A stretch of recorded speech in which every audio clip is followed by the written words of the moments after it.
প্রিয় বন্ধুরা, সুচরিতার ব্রেকফাস্ট শেয়ার করতে চলে এসেছি। দেখো, যেটা পুষ্টিগুণে ভরপুর।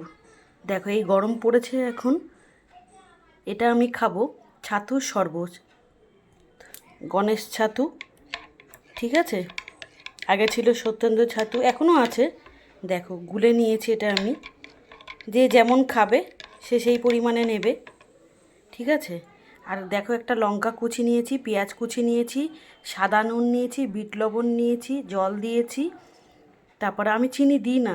আর একদম যেটা আমাদের সবকটাই গুণ আছে, কাঁচা পেঁয়াজ আমাদের কিডনির জন্য উপকারী, লঙ্কা আমাদের শরীরে রোগ প্রতিরোধ করে, ক্যান্সার হতে দেয় না, লেবুতে তোমার ক্যালসিয়াম আছে, ভিটামিন আছে।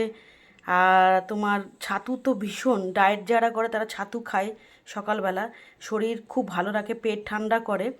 তা এরকম প্রায় প্রতিদিনই আমরা ছাতু শরবত খাবো, বা কলা দিয়ে মুড়ি দিয়ে ছাতু মেখে আমরা খাই। চিনি আমরা ব্যবহার করি না। যারা চিনি খাবে বা বাতাসা খাবে, এর মধ্যে একটা দুটো দিয়ে খেতে পারো।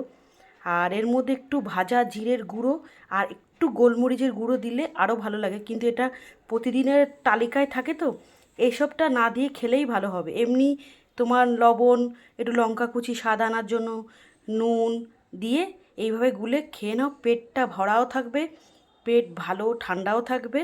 আর এই দেখো, একটা আছে কাঁঠালি কলা, এটা তো ভীষণ উপকারী। আর এইটা খেলে সবচেয়ে উপকারী কী জানো, আমাদের পেট পরিষ্কার থাকবে। ঠিক আছে বন্ধুরা, প্রতিদিন লুচি, রুটি, পরোটা, চাউমিন এগুলো না খেতে ইচ্ছা করলে, যে কদিন এরকম মনে হবে গরম পড়েছে, সেই কদিনই এইরকম খাবার বানিয়ে খেয়ে নিলে দারুণ হবে, তাই না বন্ধুরা? দেখো কতটা হেলদি। আর ছাতু ভীষণ ভালো, প্রত্যেকটা মানুষকে ডাক্তারে বলে ছাতু খাওয়াতে, বাচ্চাদের ছাতু খাওয়াবেন, বয়স্ক লোকেরা ছাতু খেতে পারে, ইয়াং জেনারেশন ছাতু খেতে পারে। ছাতু ভীষণ উপকারী। ঠিক আছে, আমার তো ভীষণ প্রিয়। ঠিক আছে, তোমাদের দাদাভাই থাকলে এইভাবে ছাতু শরবত করে ওকেও দিই, আমিও খাই। দাদাভাই অফিসে চলে গেছে, টিফিনে ভাত নিয়ে যায়, আর চা বিস্কিট খেয়ে যায়, বাইরে কিছু খেয়ে নেয়, কারণ অত সকালবেলা 8টা সাড়ে 8টার মধ্যে বেরিয়ে যায়, তো রান্নাটা করতেই চাপ হয়ে যায়, খাবার দাবার করবো, টিফিন করবো, এটা হয়ে ওঠে না। ঠিক আছে, রাখছি বন্ধুরা। আর কিছুই লাগে না এটা। আমরা একটু লঙ্কা খাই বলে একটু লঙ্কা বেশি দিছি, যারা লঙ্কা কম খাবে তারা লঙ্কা দেবে না, অল্প লঙ্কা দিতেও পারো, নাও দিতে পারো। ঠিক আছে, রাখছি। ভিডিওটা কেমন লাগলো কমেন্ট করে জানাবে। যারা ইউটিউব থেকে দেখছো তারা সুচরিতা রান্নাঘরটাকে সাবস্ক্রাইব করে পাশে থাকবে।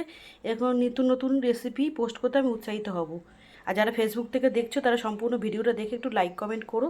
ঠিক আছে, আর প্রত্যেকটা জিনিস তোমাদের সাথে আমি শেয়ার করি, তোমরা আমার পরিবার, তো সেই জন্য সবাই ভালো থাকবে, সুস্থ থাকবে। Love you all. Tata. Breakfast করে নাও সবাই। আমি এই ব্রেকফাস্ট করছি, তোমাদের সাথে ভিডিওটা করে শেয়ার করলাম। টাটা।